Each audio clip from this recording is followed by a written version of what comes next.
This government meeting is brought to you by Eastworks and our local cable subscribers.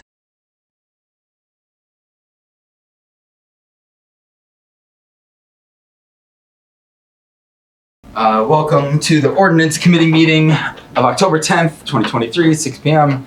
Councilor Peak and myself are present. We do not have Councilor Riley tonight. We do have some minutes. Were you able to check out those minutes? Brad sent them a while ago. I was. Okay, let's let me just pull up. I think probably it's best to do this on my phone because I want to just get the dates in the record because I think we have a few outstanding ones. So give me a second, Brad.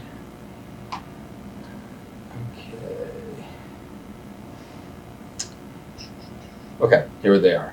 So, April 25th, May 9th, June 6th, June 20th, June 21st, June 27th. So moved. Okay, so we have a motion and a second. All those in favor? Aye. Okay, we just approved the minutes for the last 1, 2, 3, 4, 5, 6 meetings. Okay, so we're good. Barbara's gonna be happy. Yeah. And so, let's start off with the city ordinance classification pay plan to add public health inspector. What do we got? Yeah, so here's a fun little thing that happened. I guess back when COVID first started, I think that was the time we were between HR directors and people were starting to work remote, everything like that. Apparently the health inspector position never actually got added to pay plan. Oh. And so we were under the impression that it had been in the pay plan, but it never actually made it fully through the agenda.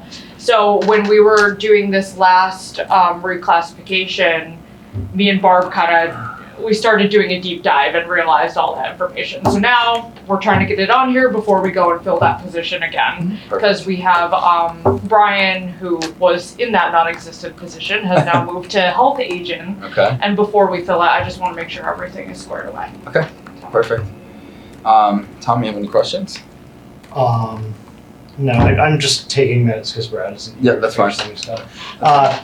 Okay, so there's not currently anybody in that role. There No, has because been. I didn't want to fill it again Okay. until it was all right. Right. And you also, did you at the same time, because I know a lot of times when this happens, you also review like the responsibilities and roles and everything, and has that been updated too, or is that changing at all, or is that so it's changing a little bit because the structure of the health department has changed. So we have the director, and this kind of happened under Bree, but the budget wasn't there before, so this year they approved to add a part-time health inspector. So we moved Brian to the health agent, which kind of has him manning inspections. And then we're gonna have someone under that doing a lot of the inspection work on a part-time basis. So he'll be doing like the higher level inspections, and this person will kind of fill in the gaps, and also for weekend events, those kind of food inspections and so forth. So yes, it was reviewed. Perfect. And I mean, I think it sounds like it's already in the budget. So we're just saying that this is an okay position to have, and I'm fine to say that. So Tom, what do you think?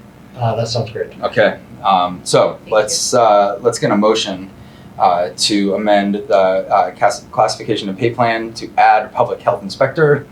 Let's get that as the form of motion. So moved. Okay, so I will second that. So we have a motion and a second. All those in favor? Aye. Aye. Okay. Thank you. See, that was easy. Oh, that's easy. Yeah. I appreciate it. Okay. Now the senior tax work-off program. JP, I imagine that's what you're here for. I was here to find out what you guys were doing. Yeah, so the senior tax work-off program was a pilot program, and I know that you worked a lot on this. And so now what we're looking to do is extend it to be permanent. And so that's basically the language that we got, was to make the senior tax work-off program a permanent piece that's administered by the Council on Aging director, which is currently the same the way it is right now. So she can't be here tonight, but I did talk to her. Yeah.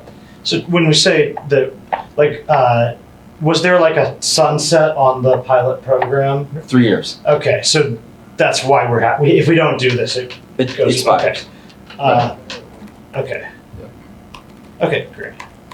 So I did talk to the Cindy, and we discussed, and the way that it was written up seemed completely logical. I think she had a couple questions. I think one of them was one that doesn't really affect this process. She was like, one of the things that she was curious about was, if they could have seniors do the senior work off at the library, which is not a city We had a department. discussion about that. Right. Yeah. And so that was something that, it sounded like if that was something that was agreed upon and it didn't fall into the parameters, that we could create an ordinance around that would allow that to happen if we thought that made sense. But that's not part of this. Does anybody else have any thoughts on this as we move forward? It was always my thought that it was a pilot, but if it was successful, it would continue automatically. It was something that I thought would have to take some sort of council action or mayoral action to end the program. That's at least what I know my thinking was when we created the program. There was nothing that said sunset in the material. I think it's a matter of interpretation. Right, and I think basically what this just does is this just makes it very clear that the program is continuing. So what were you thinking of writing? So what we have is basically the parameters of the program that we would just, say that we agree to these parameters, and it's not even, that's the one thing that I had for her was this isn't really an ordinance. The senior tax work program was not an ordinance. So, when we extend, what I have is all of the language with the parameters of the program, and what I'm assuming is that we just sign off on it. Yeah. So based on what I've been talking to Councilor Kuczynski, that he was part of the original group of creating this program or adopting the program, that was the correct word, I would say, right? Adopting it. Right. As soon as the city adopted the program, we had the program. I think creating an ordinance to make it permanent in case someone decides to opt out of the program, that will be something that probably this committee should consider. But based on that, I don't think today we'd have to make any action. No, I don't think we do. I think if the mayor is on board and we have the finance to do it, we just can continue with it. And I think is the mayor's office for now with the COA are the one to set the parameters based on what the states are providing too. Right. Because I know. If I can elaborate on that, just to say, I think what Councilor Gomez is saying is that the council in the past, while I think Karen Kedger was mayor, had approved had accepted the legislation.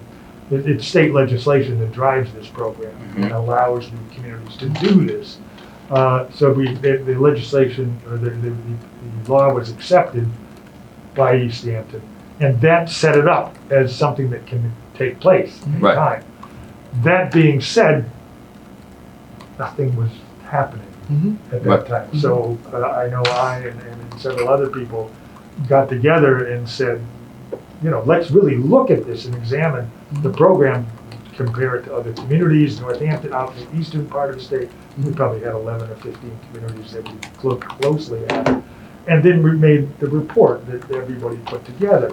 And it was presented, the council endorsed the plan and suggested to the mayor to do it. Right, and that's where the pilot mayor program came aboard. That's really how this, so I think we can proceed, but if there was a way to incorporate it in an ordinance, I would agree with Councilor Gomez, that would be great. If there was a way to put it into personnel hierarchy somehow, into the municipal hierarchy, that would be, I think, another step that would be interesting. I'm not sure. Yeah. Well, I do know that the governor just increased to 2,400 per, from per person? 1,500 to 2,400. Yeah. Maximum per person. yeah.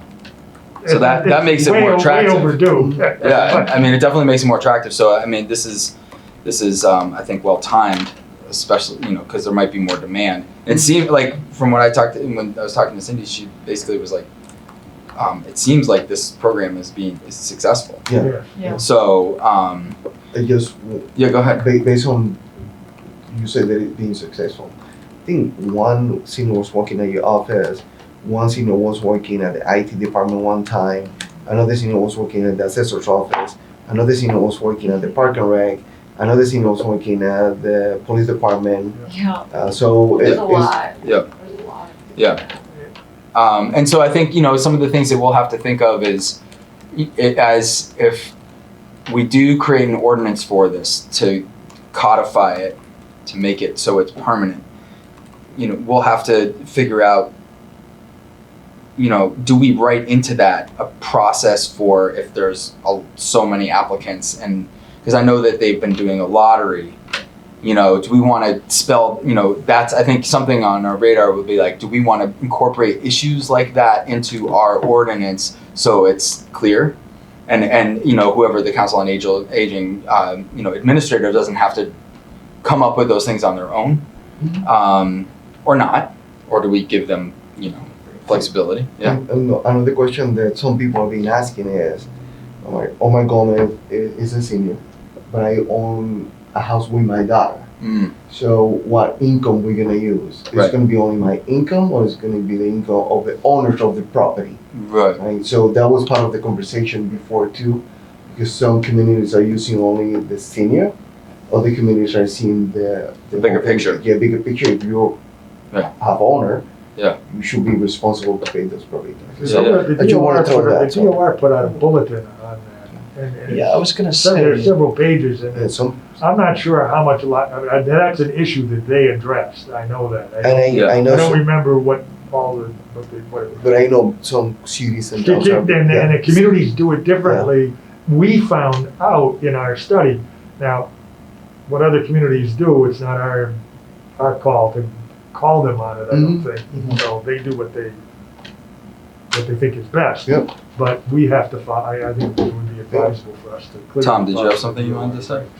they beat me to it, but I was just gonna say, like, it'd be surprising to me if the state hadn't codified some of that. Right. But, so just the other question I would have, as of right now, I just want to make sure I understand this correctly, because my head has kind of been in the sand for a couple weeks. It is, right now, we don't have in front of us like a proposed, or do we? Like, When they submitted, I was looking for it and I couldn't find it in the packet because the packet's like 140 pages. Yeah. we, So I can't remember if there was actual language. What I got was basically the application. I don't think it was. I don't think so either. So this is what I have is it's an application from the city of Easthampton, and it has basically it's the senior tax work-off application, and then at the bottom of that is also the eligibility, confidential financial data. So and that all that stuff we were just talking about is in there. So a copy of the most recent property tax bill, and then the tax collector has to verify it. A brief description of their work history, IRS forms 1040. Remember? okay. So, When it came to us, that's. I looked through 3 agendas, so I don't think it's. I'll take it. I just take my time. I'll do it. Yeah, take your time. Take your time. so just to, this this was a request from the Council on Aging to extend this program. Correct. Because it was set up as a 3-year pilot. And so they are requesting that we write an ordinance to codify this long-term. Right. So I have no objection to doing that. I do think that based on what I've heard from councilors Gomez and Kwasinski, we might even be able to start by just communicating to them that it's not our interpretation. Right. This is actually facing like a defined Like sunset. a hard deadline. Like that this is not going to be allowed to operate without some authorization. Like it's really the, like, we accepted it a long time ago, and it's the mayor's prerogative whether or not to Right. actually use it. Now, if we wanted to say in ordinance that the city of Easthampton should use this program, and these should be the, sort of like with the pay plan, like these should be the parameters where we have wiggle room. This is where this is how we want you to do it. Then that's something we totally can do. But I think it probably is important that they understand we're not actually like under the gun to, Right. like pass something imminently, or this things, or like seniors Or they can't write work off on their taxes. Yeah. Right. And I didn't, when I talked to her, I didn't get the feeling that was, like I almost got the feeling they just wanted to us to endorse extending it. Right. Like that was a piece. And if we needed to write an ordinance, which we can kind of make that decision, if we feel like we want, to protect it in perpetuity, writing an ordinance would potentially achieve that. Well, would require that the ordinance be changed, and would require council action Right. to change the ordinance. To change the So ordinance. would be there. Right. In place, and requiring council action to cancel. Right. Or change. So if we had a different mayor that didn't like it and wanted to kill the program. We'd have more the council would have more leverage to move this, keep this in going in the direction that I think most all councils feel Oh yeah. this is This great. is, well, and yeah, and it's been proven to be successful, so that's important too. It's a track record. So what I'll do is I will do a little legwork and see if we have to write an ordinance, or if we don't, do we want to? What would that look like? Right. And I can bring that to our next meeting. I could maybe help you with some of that. Oh, sure. I've checked with a few communities Okay. that did this, and as far as I know, nobody in the state has an ordinance. Okay. They just accepted the legislation and the program. The program went. They didn't have and it always seemed to be successful, so that it took off and had a life of its own, because it was a good program for the people and for the city. So. Yeah, that's interesting. I know. But for us, that doesn't mean that Easthampton couldn't be different and have codification on the program. So I think if you came up with some language for that, that would be great. And again, as I said to the personnel director, if there's some way to incorporate it into the hierarchy of the city structure. And I'm going to just throw something on the table, so since you're here, that you can hear this. It does put additional work for the senior center administration. Mm-hmm. That needs, I think, to be recognized, and I'm not sure how, whether it's when the compensation plan comes up, that not be forgotten, that this is an addition to what the director had been doing. And also, they may need some clerical support that extends beyond us having a senior do some of the work. Because the senior is limited unless you set them up sequentially throughout the year. You're only going to have someone for a certain length of time. But someone who is maybe part-time or doing other duties. So that, just wanted to throw it out. Yeah, I think it's worth recognizing that this does create more work. And you kind of took the wind out of my sails, JP, because I was like, well, we should just have a senior do it. And have them work it off, but. We did, we have been mindful of, we added a full-time clerical administrative assistant to the COA this last budget year. And that, Right. Because we understand this is a lot of work, but definitely thank you. open to reviewing these things as it continues. And I think if that's a relative, if that's a position within the last 3 years, then that probably takes a lot of the pressure off of this particular thing. So, but it is, it's important to be thoughtful of. And, JP, I think having your help on this would be great. I don't know if, if we were the first to write an ordinance, that makes me nervous a little bit. I like seeing model ordinances. I don't know if that exists, but I guess that could be part of the, research that we do to see what we, and I think Omar and I are going to have to search through mountains of paper to see what the original request was, because, as it comes up here, it's basically just, extension sought past the 3-year pilot program. And I think, since it was adopting the state statute to allow this to happen, there's no state sunset on this. Right. So that 3-year sunset must be within. It's in the minds of the COA. It's in the minds of the COA. Right. Yes. But I don't know if it was I don't know if we took an official city action to say this is going to end after 3 years. We did not. Yeah. I will verify that Councilor Gomez was here. Yes, and I think the biggest mistake was that we called it's a pilot program, right? When yes, it was a pilot program, but not necessarily have to expire. Like, it was a pilot program to make sure that it worked. It works. When we figured out it works, it keep going. It extended. Yeah.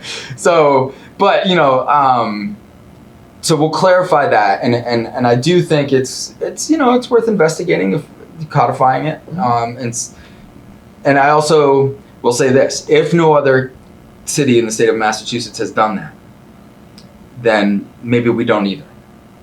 If there's no imminent threat to the program, do we need to create a wheel for something that already has wheels, right? Do we just want to add an extra wheel on for no reason? So I think that should also be part of the discussion. What benefits are we going to get from, taking an ordinance action if nobody else seems to feel that is appropriate?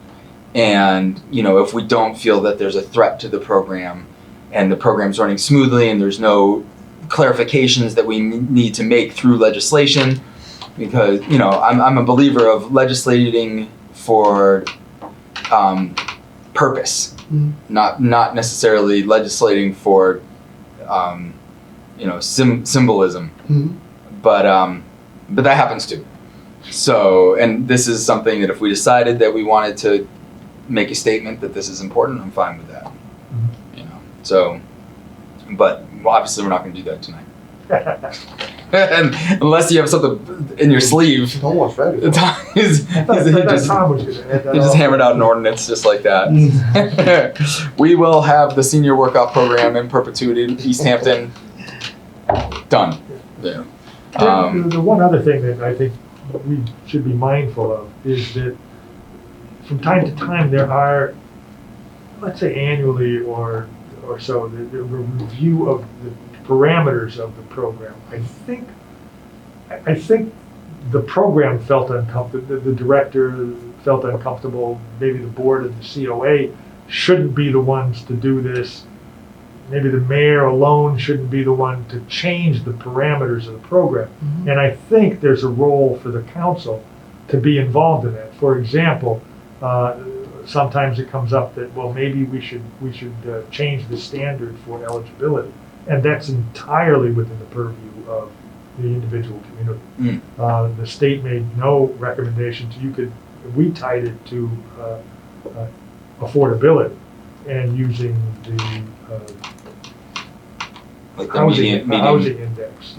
Okay, that's used. So, but that doesn't have to remain that way. I mean, let's say the program said, well, geez, we have 3 engineers that we could really use, and we have this special project, and these people want to work. They don't mind working for this amount of money, but end up working off on their taxes, and that's great. And it would.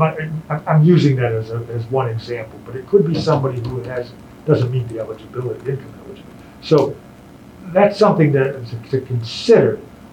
We chose to keep it to those who were most needed the most affordability, and that I think is good. But circumstances do change, so I think looking over the various parameters, there's a role for a review, because it's not just the senior center that should be making that decision, I think, or the mayor. It's the various councilors' input to that, and then with the mayor's approval.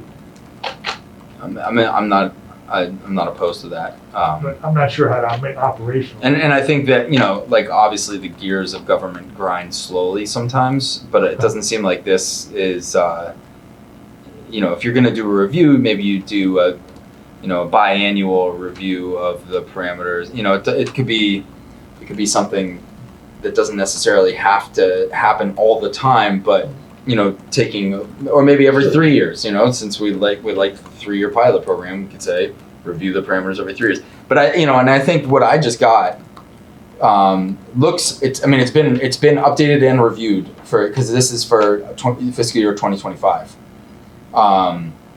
And it seems like this information is, and the parameters are up to date, because I know she was saying that she kind of, as like problems came up, there was things that she needed to like adjust within the parameters in order to make the program work. Mm-hmm. And those are in the latest set of, so it could be a collaborative process every few years, but also it might also, like, if the director has that flexibility right now and that's helpful, I don't necessarily want to take that away. No. But I agree, like the financial guidelines, that's something that would make more sense for us. But like that lottery thing, maybe that is the director figures that out, does what they're comfortable doing. I mean, those are discussions that we can have, I think, as we move through the process. Okay. Any thoughts, Tom? No, this all sounds good to me. Okay. Anything else, JP? No, we're good. Sounds good. So we'll I think what we'll do is we'll gather some information. Next meeting we'll kind of lay out where we're at and maybe even have some sample language. But this is something I guarantee that we're gonna have to get solicitor review on this.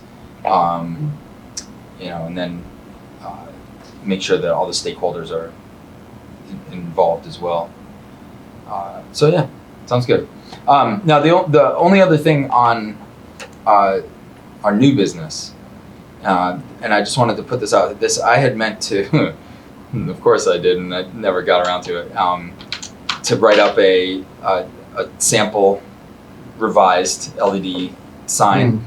I know I did get an email from Jeff saying that there is somebody in the community looking to put one of these signs up.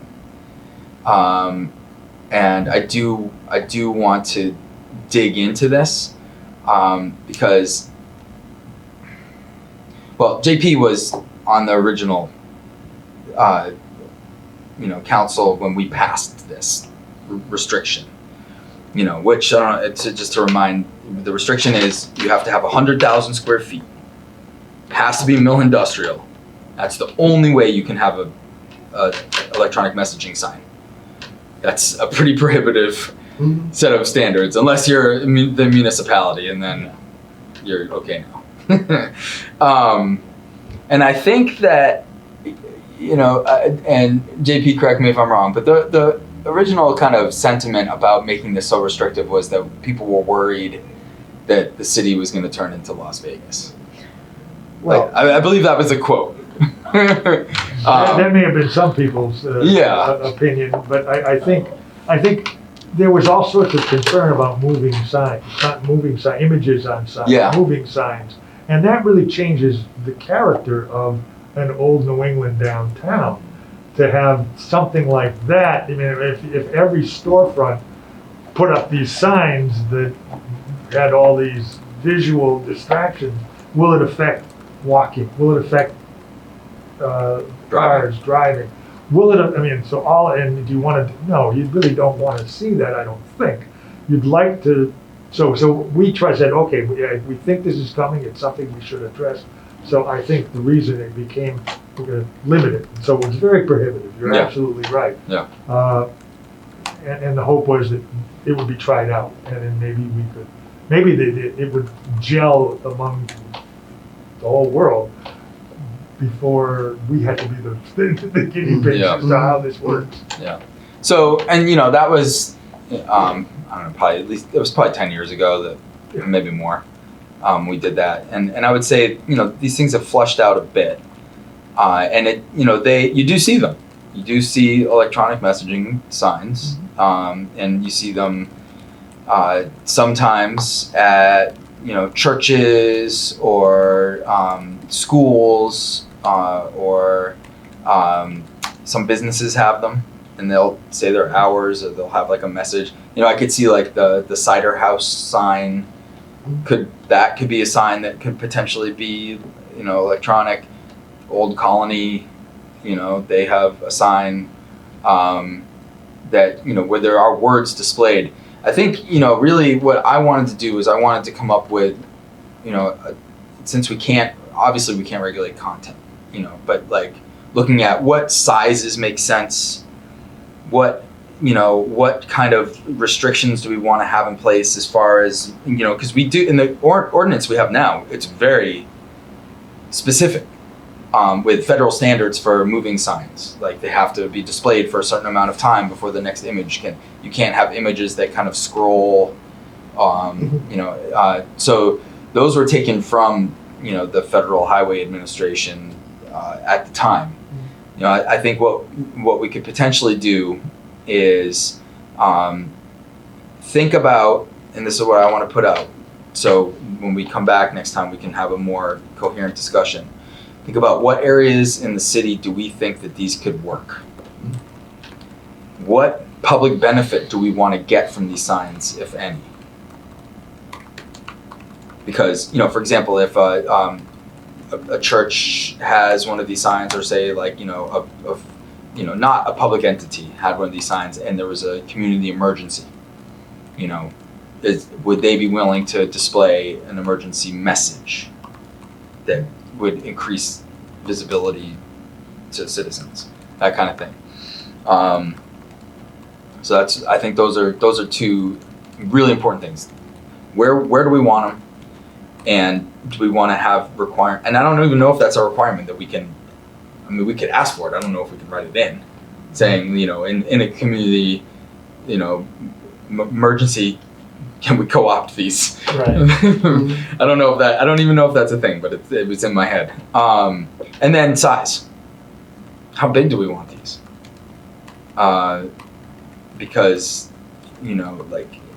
I think JP is right in a respect of like, this could change in some respects the character. I mean, if you put a sign on that church, right at the corner of Clark there, that was like a 12-foot by 15-foot sign, like that might change, unless it said slow down. I'd be all in favor of that.